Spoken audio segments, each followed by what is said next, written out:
Good morning all of you. क्या आप जानते हैं कि पृथ्वी पर दिन और रात कैसे होते हैं? आज आपको कुछ समझाने से पहले आज आपके साथ कुछ पर्सनों की बात करेंगे। पर्सन बहुत ही इंटरेस्टिंग पर्सन। कैसे पर्सन? जिन्हें सुनते तो आए होंगे और परंपरागत बने हुए हमारी ज़िंदगी में, परंपरागत तरीके से हमारी ज़िंदगी में बने हुए पर्सन। कुछ कॉमन पर्सन है जो एक छोटा बच्चा भी पढ़ करता है कि दिन और रात कैसे होते हैं। कितना इंटरेस्टिंग सवाल है, दिन और रात कैसे होते हैं। ज़रा सोचिए, आप अब जिस ग्रह पर रहते हैं उस ग्रह के बारे में आपको जानकारी ही नहीं है और आपको ये नहीं पता कि दिन और रात कैसे होते हैं, तो कितनी बुरी बात है। ये आपको पता होगा घूर्णन गति के कारण होते हैं। यानी कुछ बच्चे कह रहे होंगे सर हमें पता है घूर्णन गति के कारण होते हैं, लेकिन मेरी यकीन मानिए जिस तरह मैं आज आपको समझाऊंगा दिन और रात और मौसम में परिवर्तन किस तरह होता है। मैंने कहा पहले मैं कुछ सवाल करूँगा आपसे।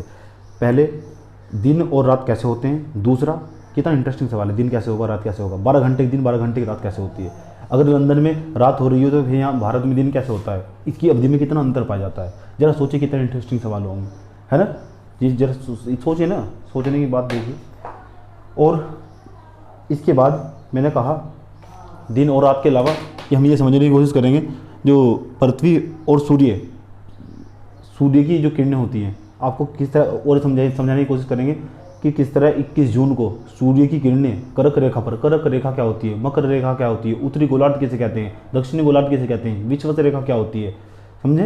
ये बात करेंगे आपको। ऑस्ट्रेलिया कहाँ फंसा हुआ है। ऑस्ट्रेलिया में अगर गर्मी पड़ती है तो भारत में सर्दी क्यों पड़ती है। अगर यहाँ सर्दी पड़ती है ऑस्ट्रेलिया में सर्दी पड़ती है तो भारत में गर्मी, और भारत में अगर सर्दी होती है तो ऑस्ट्रेलिया में गर्मी क्यों होती है। ये बहुत ही इंटरेस्टिंग फैक्ट है, इसे समझना ज़्यादा ज़रूरी है। और मुझे ऐसा लगता है आज मैं जो चैप्टर आपको वर्ल्ड जियोग्राफी का पढ़ाने वाला हूँ उससे बेस्ट चैप्टर इसके बाद मैंने कहा लगातार इसके बाद कभी आपको कोई प्रॉब्लम नहीं होगी किसी भी सब्जेक्ट में।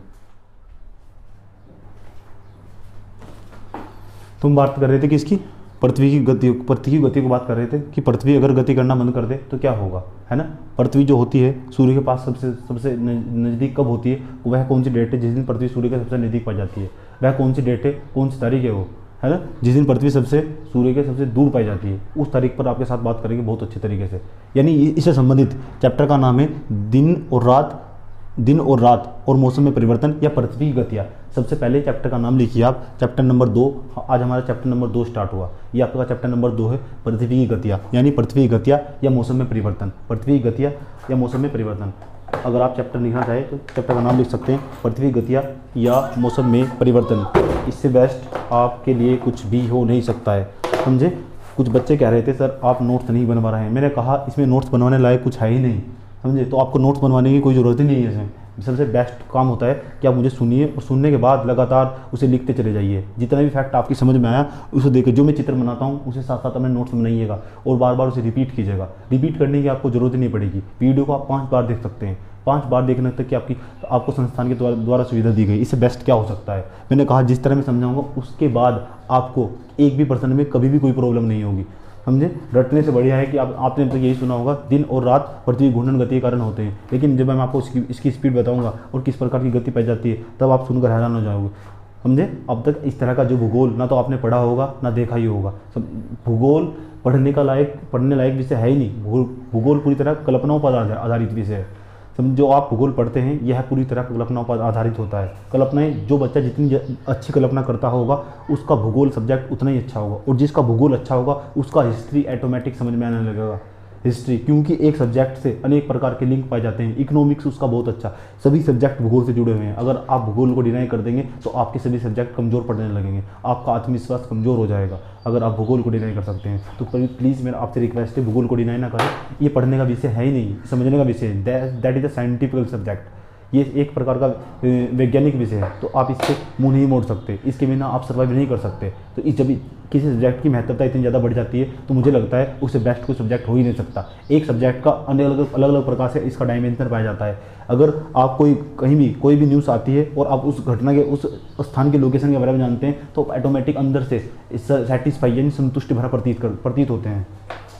चलिए ज़्यादा बात नहीं करते, बात करते हैं किसकी, बात करते हैं चैप्टर नंबर 2। चैप्टर नंबर 2 पृथ्वी गतियाँ होती है 2 प्रकार की। कितने प्रकार की? 2 प्रकार की। नंबर 1, पृथ्वी 2 प्रकार की गति करती है, आपको पता होना चाहिए आपको। और 2 प्रकार की गति, नंबर 1 घूर्णन गति को आप परिभ्रमण गति कह सकते हैं। नंबर 2 घूर्णन गति को आप दैनिक गति कहते हैं। दैनिक गति, पृथ्वी 2 प्रकार की गति करती है, एक तो घूर्णन गति, एक दैनिक गति। उसके बाद जो पृथ्वी एक और गति, घूर्णन गति ही को ही दैनिक गति कहते हैं। एक पृथ्वी और गति करती है, उसे कहते हैं परिक्रमण गति या वार्षिक गति। मैंने कहा पृथ्वी दो प्रकार की गति करती है। कैसे? गति मतलब घूमना। पृथ्वी दो तरीके से घूमती है, एक तो सूर्य के चारों ओर और एक अपने ही अक्ष पर। आप एक जैसे जो पृथ्वी होती है वो एक लट्टू की भांति घूमती है। पृथ्वी जो होती है एक लट्टू की भांति घूमती है। तो दो प्रकार की गति पाई जाती है पृथ्वी। एक तो लट्टू की भांति घूमती है, लट्टू की तरह घूमती हुई। जैसे मैंने कहा एक फुटबॉल लीजिए, एक फुटबॉल जैसे कोई धावक मतलब फुटबॉलर किसी बॉल अपने हाथ पर बॉल को इस तरह घुमाता रहता है, इस तरह एक की गति करती है पृथ्वी। वो घूमते घूमते सूर्य के चारों ओर भी गति करती रहती है। सूर्य के चारों ओर भी पृथ्वी गति करती रहती है, समझिए। तो जो सूर्य के चारों ओर पृथ्वी गति होती है उसे परिक्रमण गति या वार्षिक गति कहते हैं। जो खुद के अक्ष पर, जो पृथ्वी है जो खुद के अक्ष पर घूम रही है, खुद के अक्ष पर घूम रही है, कितने की स्पीड से घूम रही है? 0.46 किलोमीटर प्रति घंटा की स्पीड से अपने अक्ष पर पृथ्वी घूम रही है। 0.46 किलोमीटर प्रति घंटा की स्पीड से पृथ्वी अपने अक्ष पर घूम रही है। 1 किलोमीटर प्रति घंटा भी नहीं है, 0.646 किलोमीटर प्रति घंटा की स्पीड से 500 मीटर, लगभग 500 मीटर प्रति घंटा की स्पीड से पृथ्वी अपने अक्ष पर घूम रही है, समझे। उसके बाद लेकिन जब पृथ्वी ना अपने अक्ष पर घूमती है, आपको पता होना चाहिए एक दिन में कितने घंटे होते हैं। तो आप कहते हैं एक दिन और रात दोनों में मिलाकर 24 घंटे पाए जाते हैं। कितने घंटे? 24 घंटे। लेकिन देखिएगा ये सही नहीं है, क्योंकि जब पृथ्वी अपना एक चक्कर कंप्लीट कर लेती, पृथ्वी यहाँ से घूमना स्टार्ट की और ऐसे घूमकर यहीं आ गई, अपने ही अक्ष पर एक चक्कर कंप्लीट करने में पृथ्वी को 23 घंटे 56 मिनट 4.09 सेकंड का समय लगता है। आप इसे लगभग 24 घंटे भी कह सकते हैं। आप इसे लगभग 24 घंटे भी कह सकते हैं। यानी पृथ्वी को अपने ही अक्ष पर घूर्णन गति करने में, एक चक्कर लगाने में, एक साइकिल के लगाने में 24 घंटे का समय लगता है। कितने घंटे का? 24 घंटे का समय लगता है। किसे? पृथ्वी को। ये कौन सी गति के बारे में बताया हमने आपको? घूर्णन गति के बारे में। कौन सी गति? घूर्णन गति। घूर्णन गति कौन सी गति? इस प्रकार की गति जो जब पृथ्वी सूर्य के चारों ओर घूमती है, पृथ्वी सूर्य के चारों ओर नहीं, पृथ्वी जब अपने अक्ष पर घूमती है, सॉरी, जब पृथ्वी अपने ही अक्ष पर घूमती रहती है, 24 घंटे में एक चक्कर लगाती है। सही है? सही क्या है? सही फैक्ट है। 23 घंटे 56 मिनट 4.09 सेकंड, समझे। उसके बाद देखिए, और पृथ्वी कैसे घूमती है? पृथ्वी पश्चिम से पूर्व की ओर घूमती है। पृथ्वी पश्चिम से पूर्व की ओर घूमती है। कितने समय में? 23 घंटा 56 मिनट 4.09 सेकंड में, यानी 24 घंटे में लगभग, समझे। तो इसलिए लगभग पूरी पृथ्वी पर एक दिन 24 घंटे के बराबर होता है। जरा देखिए, अगर बृहस्पति ग्रह अपने ही अक्ष पर 11 दिन में घूमता है, अपने ही अक्ष पर 11 दिन में घूमता है, तो आप अंदाजा लगाइएगा कि वहाँ एक दिन 11 दिन के बराबर होगा। एक 11 दिन में मतलब वहाँ 11 दिन में घूमता है, तो 11 दिन की वहाँ 5 दिन की रात, 5 दिन का रात और 5 दिन की दिन होता होगा। 5 दिन तक तो लगातार रात रहती होगी, 5 दिन तक लगातार दिन रहता होगा। इस हिसाब से आप अंदाजा लगा जा सकता है। चलिए, खैर बात करते हैं किसकी? पृथ्वी की। पृथ्वी कितने प्रकार की गति? 2 प्रकार की, परिक्रमण, परिभ्रमण। लेकिन जब पृथ्वी घूर्णन गति करती है, ये तो हमने आपको घूर्णन गति के बारे में समझाया।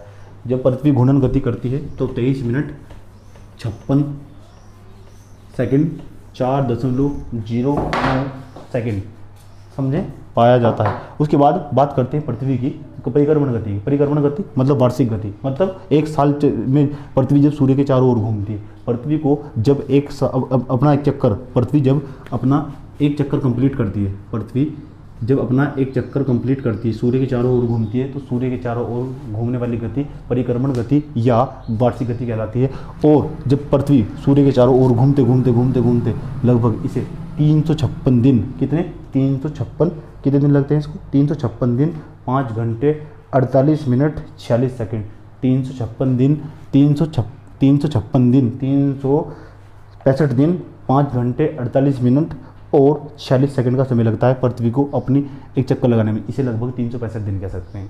यानी 365 घंटे में पृथ्वी लगभग अपना एक चक्कर कंप्लीट करती है। जब एक चक्कर कंप्लीट करती है सूर्य के चारों ओर, आप ऐसे कह सकते हैं पृथ्वी पे एक दिन, पृथ्वी पर जो एक साल होता है वो लगभग 365 दिन के बराबर पाया जाता है। यानी एक साल में लगभग 365 दिन मिलकर एक साल का निर्माण करते हैं। क्यों? क्योंकि पृथ्वी सूर्य के चारों ओर अपना एक चक्कर 365 दिन में कंप्लीट करती है। सही, हमने आपको बताया 365 दिन 56 मिनट, 365 दिन 5 घंटे 48 मिनट 46 सेकंड, समझ, इतने समय में कंप्लीट करती है। लेकिन वो जो बाद का समय बचता है, यहाँ तो 365 दिन, ये बाद का समय जो बचता है, जो भी समय बचता है वो आगे जाके लीप ईयर में ऐड हो जाता है। लीप ईयर हम आपको बाद में समझाएंगे, लीप ईयर मतलब लीप वर्ष, वो बाद में समझाएंगे। अभी आपको केवल ये बात याद रखना है, पृथ्वी कौन सी गति कर रही है, घूर्णन गति कर रही है और परिक्रमण गति कर रही है। परिक्रमण गति करते वक्त उसे 365 दिन का समय लगता है। 365 दिन 5 घंटे 48 मिनट 40 सेकंड, यानी ऐसे कह सकते हैं 365 दिन और 6 घंटे का समय लेती है कौन, पृथ्वी सूर्य के चारों ओर घूमने में। समझे, जब पृथ्वी सूर्य के चारों ओर घूमती है तो लगभग इतने दिन का समय लेती है। ये गति कौन सी गति कहलाती है, परिक्रमण गति या वार्षिक गति कहलाती है। लेकिन देखिएगा, जब पृथ्वी घूमती रहती है और लगातार सूर्य के सबसे दूर चली जाती है, जब पृथ्वी सूर्य के सबसे दूर चली जाती है, तो उस स्थिति को अपसोर कहते हैं। क्या कहते हैं उस स्थिति को, अपसोर कहते हैं।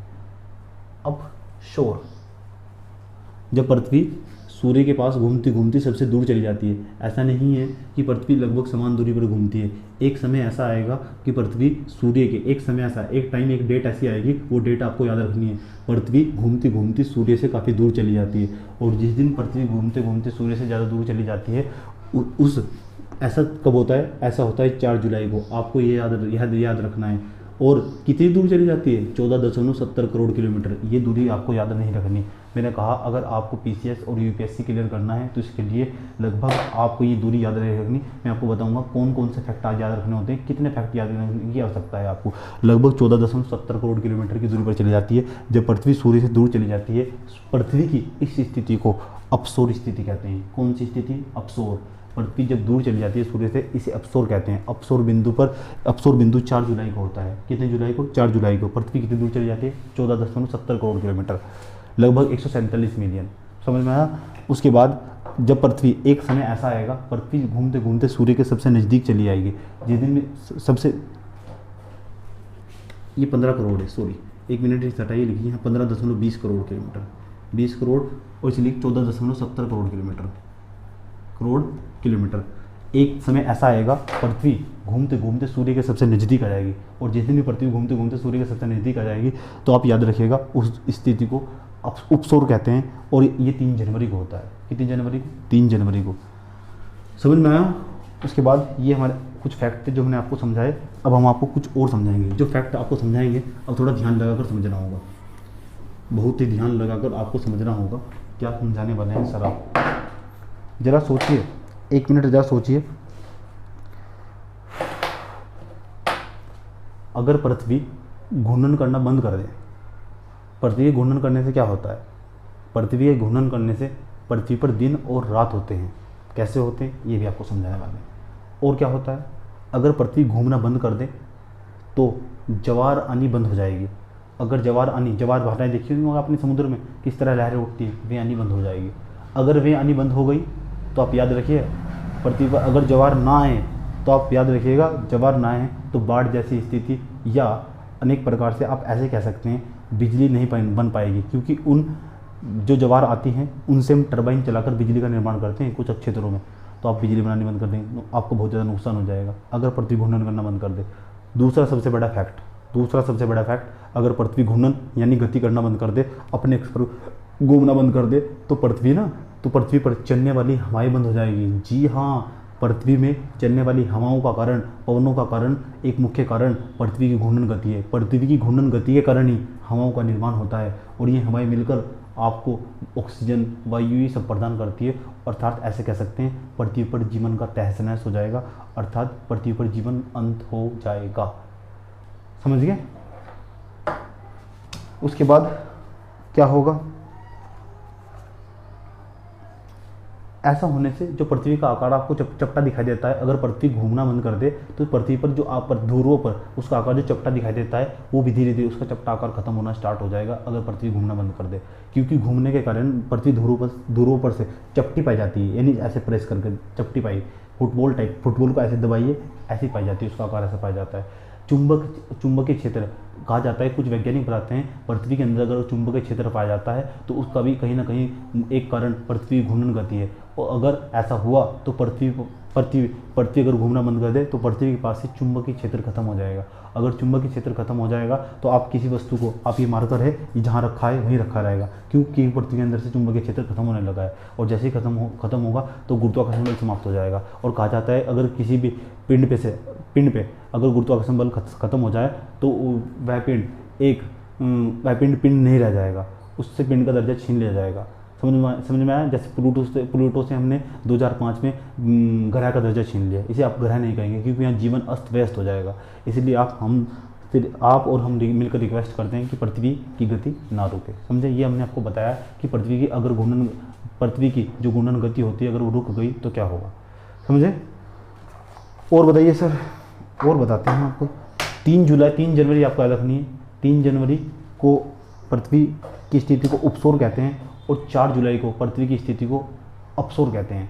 अपसौर में 4 जुलाई को पृथ्वी सूर्य से दूर चली जाती है, कितनी? 15.20 करोड़ किलोमीटर। 3 जनवरी को पृथ्वी सूर्य के सबसे नज़दीक आ जाती है, 14.20 करोड़ किलोमीटर, 14.70 करोड़ किलोमीटर लगभग पास आ जाती है।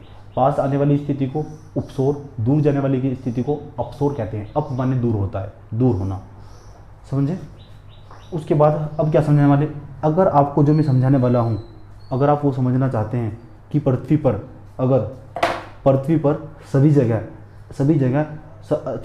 जगह सही स्थानों पर जो दिन और रात होता है उसकी अवधि में अंतर क्यों पाया जाता है। यानी अगर आप लंदन में रहते हैं और भारत में रहते हैं, लंदन के समय में भारत के समय में 5.5 घंटे अंतर कैसे पाया जाता है, ये आपके साथ बात करेंगे।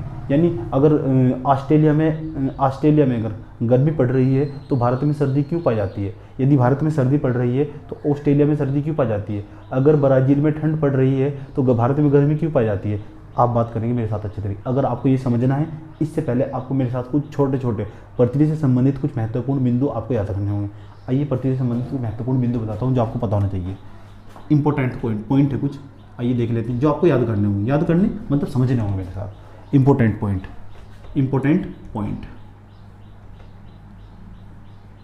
प्रश्न तो बहुत ही आसान आएंगे, इतने प्रश्न आसान आएंगे, मेरा यकीन मानिए। इसके अलावा कभी भी ज़िंदगी में आपको कोई प्रॉब्लम नहीं होगी। जब हम आपको मैपिंग कराएंगे, मैपिंग कराने के दौरान आपको कभी भी किसी भी सब्जेक्ट में कोई प्रॉब्लम नहीं होगी। मैपिंग के दौरान हम आपको अलग अलग प्रकार के डायमेंशन बताते हैं, एक सब्जेक्ट के साथ जोड़कर 4 सब्जेक्ट पढ़ाते हैं। यानी जिस बच्चे की इंटरलिंकिंग जितनी ज़्यादा अच्छी होगी, जो बच्चा एक सब्जेक्ट को 3 सब्जेक्ट से कनेक्ट करने की स्पेशलिटी रखता होगा तो यूपीएससी और पीसीएस उसके कब्जे का एग्ज़ाम है। इसके अलावा जो छोटे बड़े एग्जाम जो देखते हैं आप पाए जाते हैं, वे तो वैसे ही निकल जाएंगे। मैंने कहा जो मैं पढ़ाऊंगा ये सब्जेक्ट, ये सभी सब्जेक्ट के लिए अवेलेबल होगा। जो आप जिस संस्थान में आप पढ़ रहे हैं, इसे एसएससी वाले भी देखेंगे, इसे यूपीएससी वाले भी देखेंगे, इसे पीसीएस वाले भी देखेंगे। हर जगह ये काम आएंगे जिस संस्थान में हमको पढ़ा रहा हूँ। समझे? वहाँ पूरा का पूरा रिकॉर्ड हो जाएगा।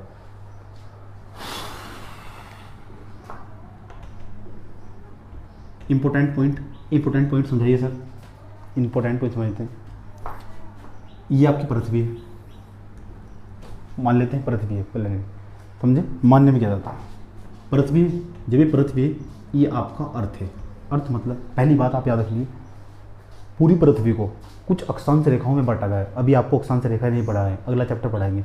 लेकिन कुछ फैक्ट मैंने कहा, कुछ इंपॉर्टेंट पॉइंट में आपको याद रखने होंगे। नंबर 1, पूरी पृथ्वी को आप 2 भागों में बांटते हैं। नंबर 1, और ये नहीं एक प्रकार का गोल रेखा है, ये एक प्रकार की गोल रेखा है। यानी एक फुटबॉल लीजिए, उसके चारों ओर एक स्केच खींचिए, पृथ्वी को एक फुटबॉल मानिए और उसके चारों ओर स्केच लीजिए एक, और इससे ऐसे लाइन खींच देगा बीचों बीच। तो इस प्रकार जो रेखा बीचों बीच पाई जाती है, काल्पनिक रेखा, उस रेखा को 0 डिग्री बोलते हैं। और 0 डिग्री इक्वेटर या विषुवत रेखा बोलते हैं, या भूमध्य रेखा भी कह सकते हैं। विषुवत रेखा क्या बोलते हैं? विषुवत रेखा। 0 डिग्री इक्वेटर, विषुवत रेखा या भूमध्य रेखा कैसी रेखा होती है? काल्पनिक रेखा।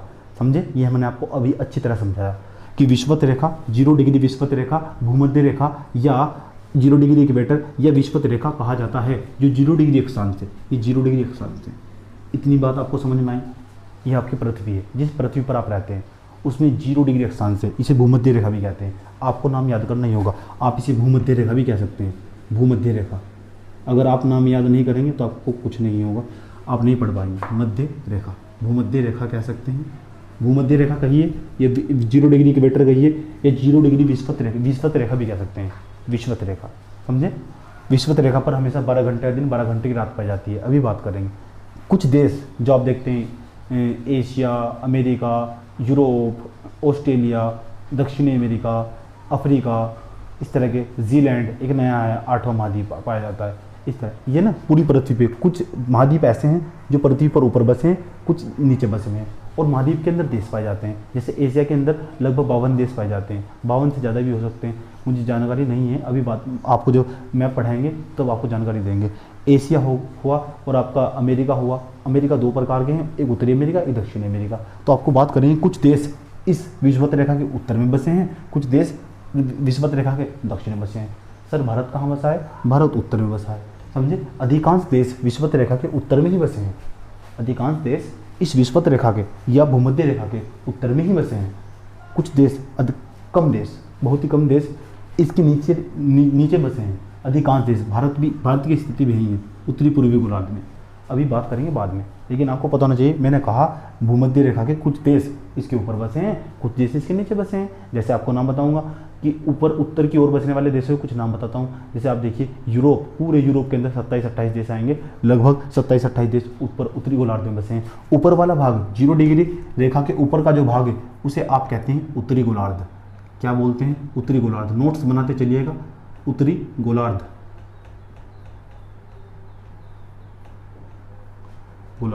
उत्तरी गोलार्ध। मेरे लिखने में हिंदी में प्रॉब्लम हो सकती है, लेकिन मेरा देखिए मेरे समझाने में कभी प्रॉब्लम नहीं होगी। उत्तरी गोलार्ध।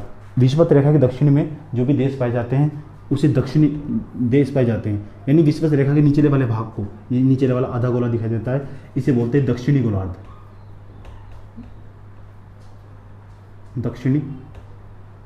दक्षिण गोलार्ध। ऊपर वाले को उत्तरी गोलार्ध, नीचे वाले को दक्षिणी गोलार्ध।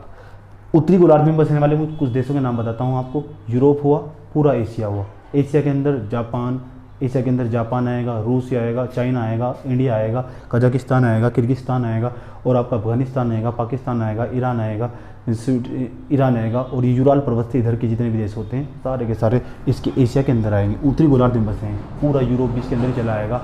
और आप देखिएगा ये जो आयरलैंड वगैरह, उत्तरी अमेरिका के अंदर भी बहुत सारे देश आएंगे, यानी उत्तरी गोलार्ध में देश। जैसे एक दक्षिणी गोलार्ध के देश का नाम बताता हूँ, ऑस्ट्रेलिया यहाँ बसा हुआ है। ऑस्ट्रेलिया दक्षिणी गोलार्ध में, ऑस्ट्रेलिया याद रखिएगा आप। दक्षिणी अमेरिका के अंदर ब्राज़ील आएगा, आपका अर्जेंटीना आएगा, उरुग्वे आएगा, उरुग्वे आएगा, इस तरह के बहुत सारे देश है। अफ्रीका देखिए, अफ्रीका के अंदर भी बहुत सारे देश पाए जाते हैं, वे भी आपके दक्षिणी गोलार्ध में स्थित होंगे। तो हमने कहा आपको कि कुछ देश उत्तरी गोलार्ध में हैं, कुछ देश दक्षिणी गोलार्ध में हैं। मैं आपको क्यों बता रहा हूँ ये? इसलिए बता रहा हूँ ताकि मैं आपको आगे की घटना समझाऊँ और आपको समझ में आने लगे। मैं आपको दिन रात और मौसम में परिवर्तन या पृथ्वी गतियाँ ये टॉपिक पढ़ा रहा हूँ, और आपको तापमान समझने के लिए कि कहाँ कहाँ कौन सा तापमान पाया जाता है, इसलिए आपको मुझे इस तरह के देश और ये दुनिया समझानी पड़ती है, उत्तरी गोलार्ध और दक्षिणी गोलार्ध। समझ में आया आपको? अब आपको मैं उत्तरी गोलार्ध बार मैं उत्तरी गोलार्ध और दक्षिणी गोलार्ध यूज़ करूँगा, और भूमध्य रेखा और विषुवत रेखा अपनी भाषा में यूज़ करूँगा। आपको ये विषम जैसा नहीं लगेगा, अलग स्थिति का नहीं लगेगा, आपकी इससे जान पहचान हो चुकी है, समझिए। उसके बाद 0 डिग्री अक्षांश, इसके ऊपर जाइएगा 90 रेखाएं पाई जाती है, इसके नीचे जाइएगा 90 रेखाएं पाई जाती है। इस तरह आपको एक रेखा आपको याद रखनी है उत्तर में, उत्तरी गोलार्ध में एक रेखा आपको याद रखनी है। इस यह रेखा 23.5 डिग्री है, 23.5 डिग्री उत्तरी अक्षांश। इस रेखा का नाम है 23.5 डिग्री उत्तरी अक्षांश। इसका नाम आपने सुना हुआ है, अभी नहीं समझ में आएगा, अब समझ आएगा। इस रेखा को आप कर्क रेखा कहते हैं, कर्क रेखा। भारत बिल्कुल इसके बीचों बीच बसा है, भारत के 8 राज्यों से होकर गुजरती यह रेखा भारत के लगभग 8 राज्यों से होकर गुजरती है। कौन सी रेखा? कर्क रेखा। कितने राज्यों से? 8 राज्यों से। 23.5 डिग्री अक्षांश को आप कर्क रेखा, उत्तरी अक्षांश को, उत्तर में बसने वाला अक्षांश, उत्तरी गोलार्ध में 23.5 डिग्री वाली लाइन को आप कर्क रेखा कहते हैं। कौन सी रेखा? कर्क रेखा। आपको नहीं भूलना है। नीचे आइए आप, दक्षिण में ऑस्ट्रेलिया के बीचों बीच से गुजरने वाली रेखा 23.5 डिग्री, 23.5 डिग्री रेखा, 23.5 डिग्री अक्षांश को आप मकर रेखा कहते हैं, मकर रेखा। कौन सी रेखा? मकर रेखा। आपको नहीं भूलना है, मैंने कहा दक्षिणी गोलार्ध में आइए और 23.5 डिग्री अक्षांश, 23.5 डिग्री अक्षांश को आप मकर रेखा ये जो ऑस्ट्रेलिया के बिल्कुल बीचों बीच से होकर गुजरती है, इसे आप मकर रेखा कहते हैं। समझ में आया? आराम से समझिए, आराम से समझिए, आराम से समझिए। सुनो सर, ये याद करना जरूरी है, आसानी से समझिए। सुनिए, 0 डिग्री अक्षांश उत्तर में जाएगा, 0 डिग्री अक्षांश के ऊपर के भाग को, जितने भी देश बसे हुए हैं इन सभी देशों को आप उत्तरी गोलार्ध के देश कहते हैं। ये इतने वाले भाग को, 0 डिग्री से ऊपर के वाले भाग को आप उत्तरी गोलार्ध कहते हैं, नीचले वाले भाग को आप दक्षिणी गोलार्ध कहते हैं। उत्तरी गोलार्ध में 23.5 डिग्री अक्षांश को आप कर्क रेखा कहते हैं या 23.5 डिग्री अक्षांश भी कह सकते हैं। उसके बाद नीचे आइएगा, 23.5 डिग्री रेखा को, नीचे वाली 23.5 डिग्री रेखा को आप दक्षिणी गोलार्ध मकर रेखा कहते हैं, जो ऑस्ट्रेलिया के ठीक बीचों बीच से होकर गुजरती है। कर्क रेखा तो आपने भी सुना होगा, भारत के 8 राज्यों से होकर गुजरती है। समझ, वो बात करेंगे आप। भारत कर्क रेखा पर ही स्थित है। चलिए, यहाँ तक तो हमारी समझ में आया सर, है ना? एक बार यस बोल दीजिए, ओके का बटन दबाइए एक बार। Okay okay okay okay okay, चलिए। उसके बाद अब मैं आप यहाँ से इसको हटा देता हूँ और आपको कुछ समझाने की कोशिश करता हूँ। ये कुछ इंपॉर्टेंट पॉइंट थे जो आपको पता होने चाहिए। समझ में आया आपकी? अब बात करते हैं किसकी? अगर पृथ्वी घूर्णन गति नहीं करती, अगर पृथ्वी घूर्णन गति नहीं करती, पहले तो जानते हैं कि पृथ्वी पर दिन रात कैसे होते हैं, दिन कैसे होता है और रात कैसे होती हैं। समझ गए?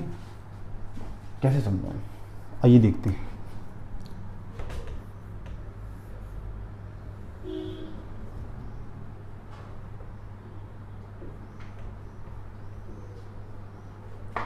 मान लीजिए ये सूर्य है आपका, सूर्य मतलब सन, ये आपकी पृथ्वी है, ये क्या है आपकी पृथ्वी, इधर आपका सूर्य है, ये आपकी पृथ्वी है, सूर्य पृथ्वी।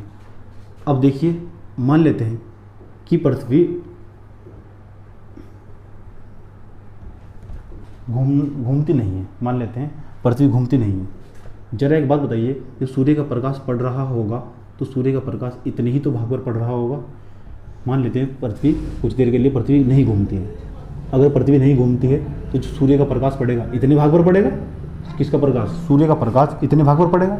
जब सूर्य का प्रकाश इतने भाग पर पड़ेगा तो आप ऐसे कह सकते हैं पूरा का पूरा जो भाग होगा इतने भाग में दिन हो जाएगा।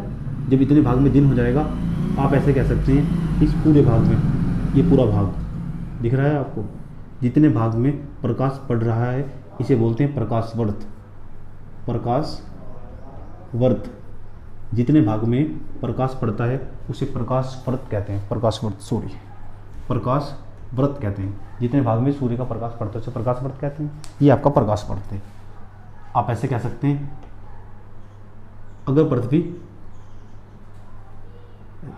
प्रकाश वर्त तो इतने भाग पर, मान लेते हैं पृथ्वी घूमती है लेकिन पृथ्वी झुकी हुई नहीं है, पृथ्वी घूमती है, तो ये भाग, जो वाला भाग जो आपको दिखाई दे रहा है, जो देश इधर बसे हुए हैं, ये पृथ्वी अगर घूम रही है, मान लेते हैं पृथ्वी घूमती है, घूमने के बाद पृथ्वी ऐसे आ जाएगी, यानी इस भाग पर ये जो भाग था ये पीछे चला जाएगा और ये भाग आगे आ जाएगा, और जैसे ही ये भाग आगे जाएगा, यहाँ जो भी देश बसे होंगे उनके वहाँ दिन हो जाएगा और हमारे यहाँ इन जो यहाँ जो देश यहाँ बसे हुए थे वहाँ रात हो जाएगी। ये भाग पीछे आ जाएगा, ये भाग आगे चला जाएगा।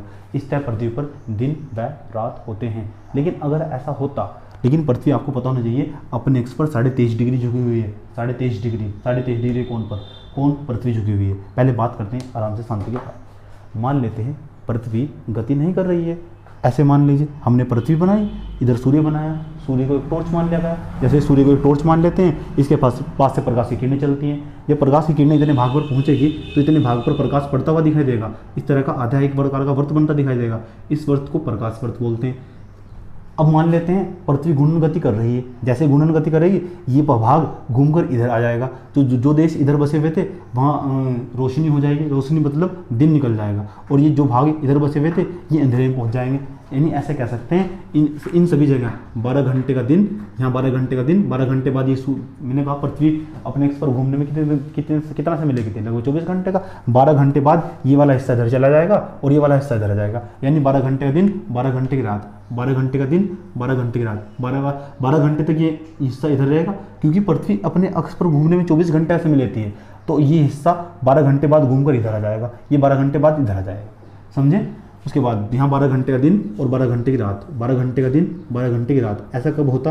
ऐसा पूरी पृथ्वी पर तब होता जब पृथ्वी अपने अक्ष पर झुकी हुई नहीं होती। जब पृथ्वी अपने अक्ष पर झुकी नहीं होती तो पृथ्वी के प्रत्येक स्थान पर 12 घंटे का दिन और 12 घंटे की रात होती, अगर पृथ्वी अपने अक्ष पर झुकी नहीं होती। लेकिन आपको पता होना चाहिए पृथ्वी अपने अक्ष पर 23.5 डिग्री झुकी हुई है। इधर देखिए, इधर नॉर्थ पोल है इसका, इधर साउथ पोल है। ये आप देखिए ध्यान लगाकर।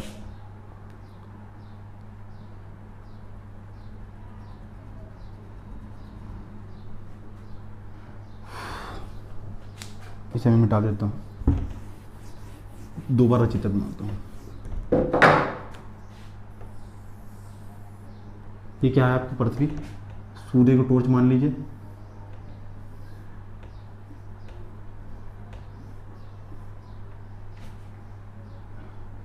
यहाँ आपका नॉर्थ पोल है, यहाँ आपका साउथ पोल है, और पृथ्वी ऐसे झुकी हुई है, ऐसे झुकी हुई है और गति कर रही है। कौन सी गति? घूर्णन गति। और घूर्णन गति के साथ साथ परिक्रमण गति भी कर रही है सूर्य के चारों ओर, ये घूर्णन गति। और आप देखिएगा इतने भाग को आप बोलते हैं प्रकाश व्रत, क्योंकि प्रकाश इतने भाग में पड़ रहा होगा। क्या बोलते हैं इसको? प्रकाश व्रत। पृथ्वी इस तरह घूम रही है, जो पृथ्वी घूम रही है आप देखते हैं,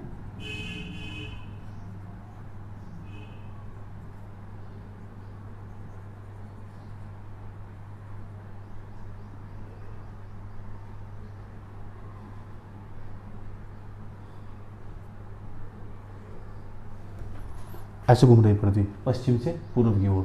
कौन? पृथ्वी। ठीक। अब देखिए यहाँ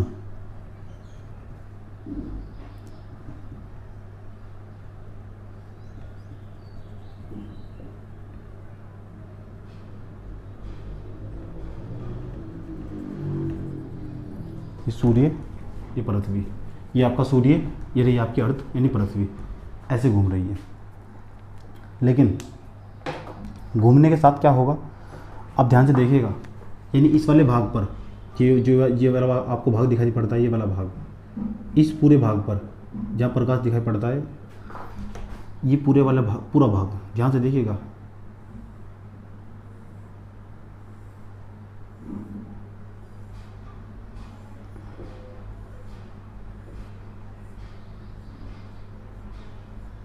इस पूरे भाग पर दिन होगा। ये वाला भाग जो आप भाग देख रहे हैं, ये वाला भाग, यहाँ तो प्रकाश की किरणें पहुँच ही नहीं पाएंगी, यहाँ तो प्रकाश की किरणें पहुँच ही नहीं पाएंगी, तो ये भाग घूमने के बाद इधर आ जाएगा। घूमने के बाद इधर आएगा तो पृथ्वी पर 12 घंटे बाद ये भाग जो मैंने साइडेड किया है ना, ये भाग घूमने के बाद इधर से इधर आ जाएगा। और जैसे इधर से इधर आएगा तो 12 घंटे बाद यहाँ पे दिन हो जाएगा और यहाँ पे रात हो जाएगी।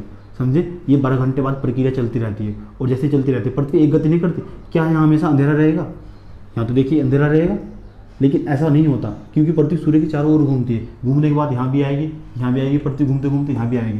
तो ये वाला भाग भी एक दिन उजाले में आएगा। ऐसा नहीं है कि यहाँ परमानेंट अंधेरा ही रहेगा। ये देखिए सूर्य की प्रकाश की किरण इधर से होकर गुजर गई, लेकिन यहाँ जो हमेशा रहेगा अंधेरा रहेगा। लेकिन ऐसा नहीं है, क्योंकि पृथ्वी 2 प्रकार की गति करती है, एक घूर्णन गति, एक परिक्रमण गति। एक घूर्णन गति और एक परिक्रमण गति। और जब पृथ्वी घूमते घूमते यहाँ आएगी तो सूर्य की किरणें इस पर ऊपरले भाग पर दिखाई पड़ेगी। अभी 4 के 4 पॉइंट बनाने मुझे। पृथ्वी फिर यहाँ आएगी, पृथ्वी इधर आएगी। पृथ्वी जब चारों तरफ घूमती रहती है, इसलिए पृथ्वी पर लगभग सेम दिन और रात सेम पाए जाते हैं, क्योंकि पृथ्वी लगभग एक प्रकार की गति नहीं, 2 प्रकार की गति करती है, एक घूर्णन गति और एक परिक्रमण गति। समझे?